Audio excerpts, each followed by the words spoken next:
Single-phase transformers, part 4 of 5. In this presentation, we're going to be focusing on autotransformers and autotransformer calculations, as well as their applications.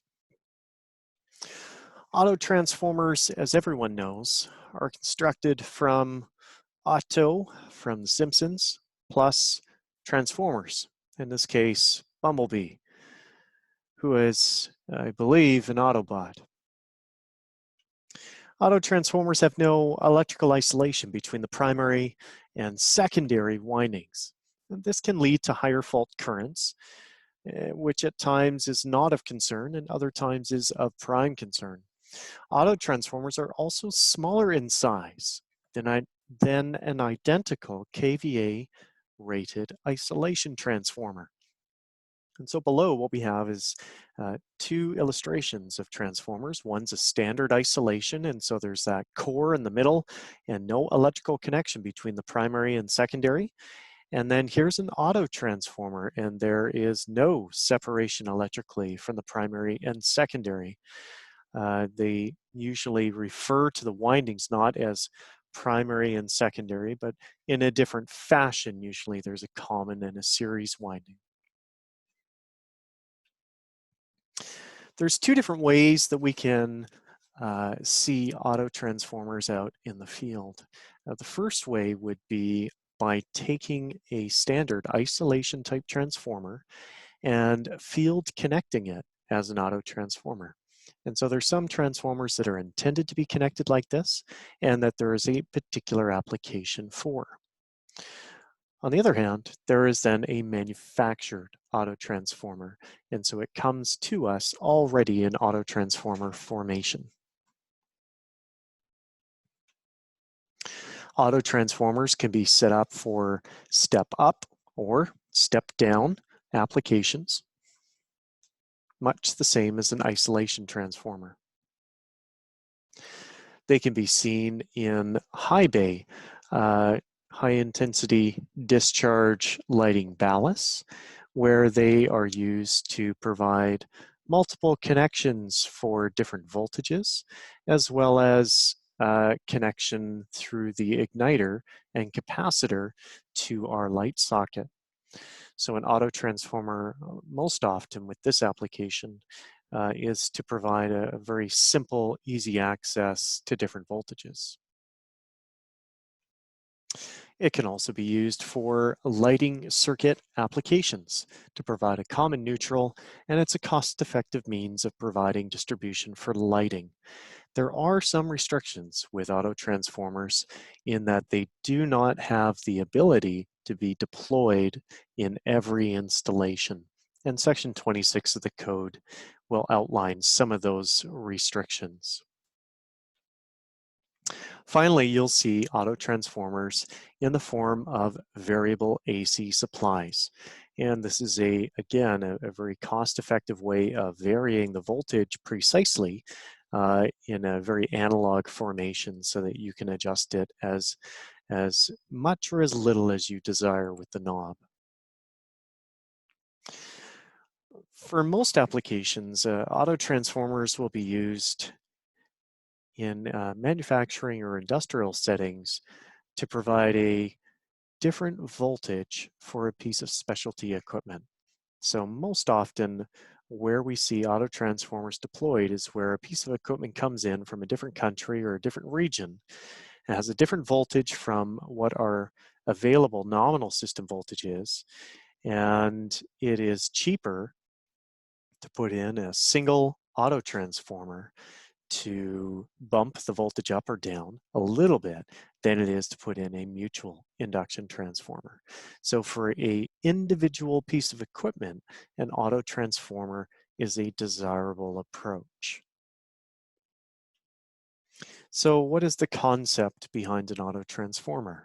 Well, in the same way that we did our polarity tests when determining if a transformer was additive or subtractive, we are now using that concept and that approach to actually drive a load. So in this illustration here, we have a 120 volt source connected to a 120 48 volt transformer. And if I apply a jumper across H1 and X2, the voltage that I read is 120 plus 48, giving me 168 volts available for a load. Now, it's the same application as what we had looked at before when we were looking at polarity tests, and that is that when I take my two sources and I connect them together, I can get two different values of voltage.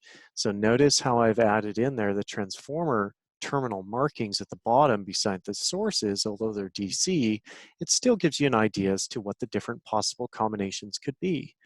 So with a 100 to 15 volt transformer, you could supply a 15 volt source load, a 115 volt load, or an 85 volt load with a 100 volt source. So there's a lot of different combinations that autotransformers then open up. So here's all of the possible combinations for a 600 to 120 volt transformer, single phase. 600 volt primary, 120 volt secondary. And by looking at the way in which the connection has been made, the jumper, I can establish if the voltage is going to be higher, and in that case we'd refer to it as a boost, or lower, and in that case we'd refer to it as a buck. So looks like I've connected H1 to X2. So H1 to X2, if I take those two and I add the two voltages, because that's like taking us two sources and connecting them like batteries, tip to tail, 600 plus 120 will give me a larger voltage, 720 volts available to me at the load. Now, when I take that connection and I take H1 and X1 and I connect those together, that's like us taking the battery and connecting the two negative sides together. And in that case, we are getting a voltage that is less than the primary coming in. So for this voltage, 600 minus 120 would give me 480. So this example up here, this would be a boost application. This one down here would be a buck. We have a few more combinations though, because we could take the same transformer and simply use a different source. So this time I'm using a 120 volt source instead of 600. So again, what we get is 120 plus 600 would give me full 720 volts, and 120 and 600, but this time subtracting the two, we're going to get 480. So the two voltages for secondary don't change based on what the supply is. So 600 for the first two and 120 for the second two. Now let's do a full calculation and actually work out how many amps and what the VA would be. Now remember, VA in equals VA out. That doesn't change. That's always going to be true. However, the VA rating, so what's stamped on the nameplate of an isolation transformer, does not or is not equal to the maximum load of VA that the transformer is able to deliver when connected as an autotransformer. So how on earth does that happen? Let's take a look. Let's look at first an isolation transformer connected as an autotransformer. So I have a 15 kVA transformer, and the 15 kVA transformer is 600 to 120.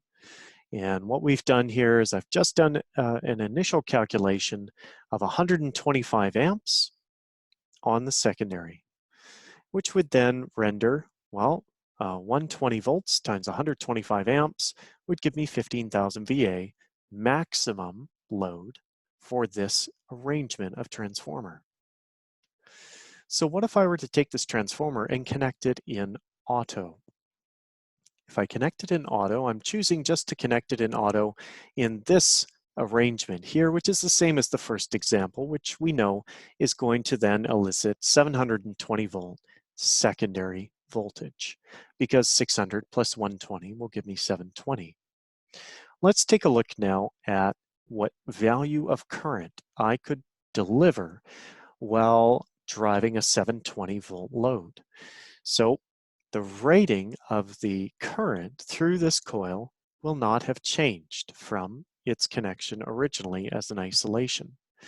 Its coil is still rated 120, which means that based on the rating of this transformer, 15,000 VA, 125 amps is still the maximum value of current that I could see flowing through this coil. So 125 amps is still going to be true. So that means that I have a 120 volt coil and 125 amps. So the coil is not being overloaded in any way. But now let's take a look at what the maximum load is. 125 amps, 720 volts. Remember how we work out VA, it's volts times amps. Okay, so volts times amps, 125 times 720, 90,000 VA. 90,000 VA. That's the maximum VA load that this transformer can supply when connected in auto for a 720 volt load. That is insane. How does that work? I mean, originally it was rated 15 kVA. Aren't we overloading something somewhere within the system?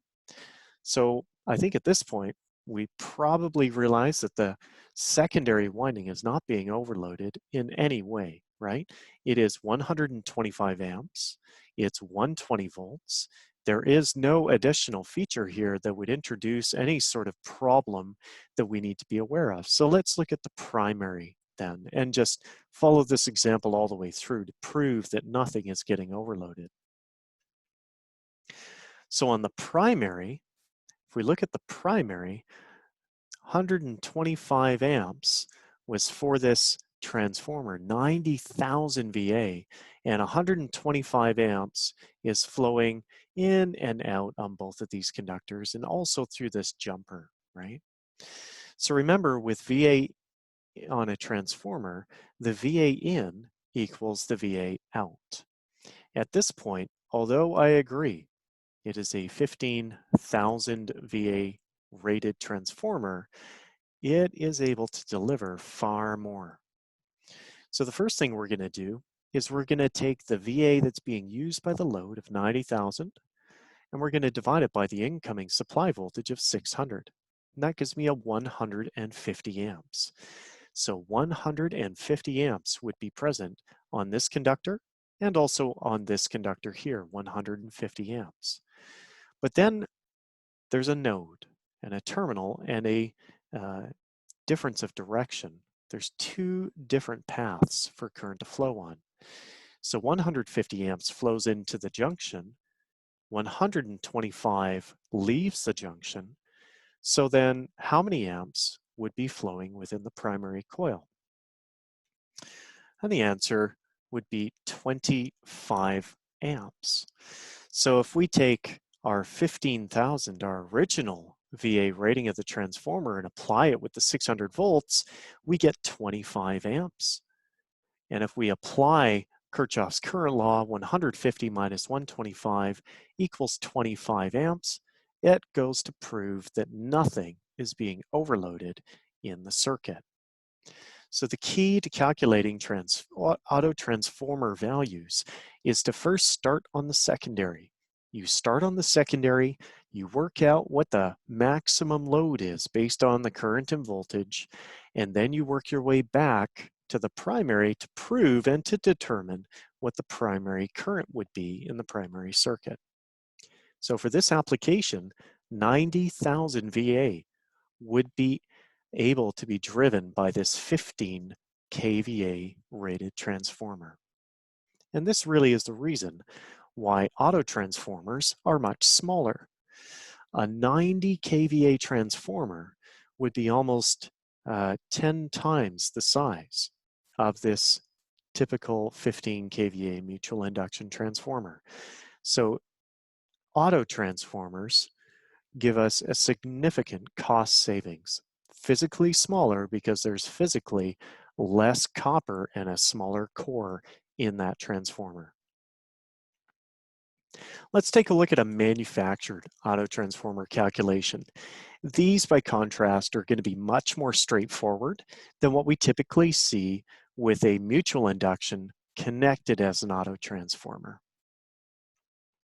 So here's a 20 kVA autotransformer, and we've got a 400 volt secondary and a 480 volt primary. So the steps involved with this, we're first going to work out, or I'm choosing to work out, the primary value of current, which is 480 volts and 20,000 VA, giving me 41.66 amps. I can then work out the secondary current as well, 20,000 VA divided by 400 volts, giving me 50 amps. And I can again confirm through Kirchhoff's current law what value of current should be on this middle winding here by taking my 50 amps and subtracting the 41.66 from it, which means 8.34 amps would be present on that common winding.